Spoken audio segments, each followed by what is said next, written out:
9/11 حملوں کے 20 سال مکمل ہونے پر 3 امریکی صدور اپنی اپنی اہلیہ سمیت نیو یارک میں ورلڈ ٹریڈ سینٹر کی جڑواں ٹاورز والی جگہ پر خاموشی کے ساتھ شانہ بشانہ کھڑے ہوئے۔ امریکہ کے اس قومی یادگار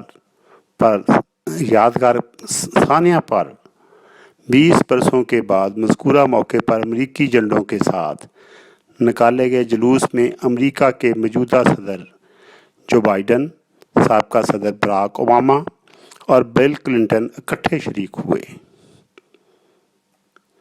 انہوں نے نیلے رنگ کی پٹیاں باندھ رکھی تھیں اور ان کے ہاتھ سینے پر تھے۔ اس موقع پر اکٹھے ہونے والے ہزاروں امریکی شہریوں نے خاموشی سے مرنے والوں کی یاد منانے میں ان کا ساتھ دیا۔ بعض شہریوں نے حملے میں ہلاک ہونے والے اپنے پیاروں کی تصویریں اٹھا رکھی تھیں۔ تقریب شروع ہونے سے پہلے ایک جیٹ طیارے نے حملوں کی یاد دلانے کے لیے فضا میں خوفناک آواز کے ساتھ پرواز کی، جس پر صدر بائیڈن نے نظر اٹھا کر آسمان کی جانب دیکھا۔ دوسری جانب وائٹ ہاؤس نے جمعے کو صدر کا ریکارڈ شدہ بیان جاری کیا تھا، جس میں انہوں نے حملے کے بعد قومی اتحاد کے حقیقی اساس کے بارے میں بات کی، جو ہر جانب متوقع اور غیر متوقع مقامات پر بحالی کی شکل میں دکھائی دی۔ ان کا کہنا تھا کہ میرے لیے 11 ستمبر کا بڑا سبق ہے کہ ہماری ساری قوم اکٹھی اور ایک طاقت ہے۔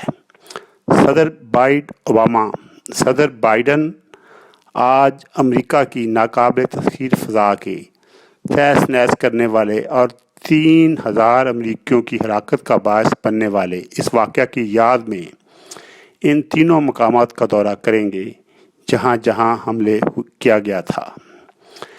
امریکی صدر بائیڈن نے جمعے کو ایک ویڈیو جاری کی تاکہ ان لوگوں کو یاد کیا جا سکے جو اس واقعہ میں اپنے جانوں سے ہاتھ دھو بیٹھے تھے۔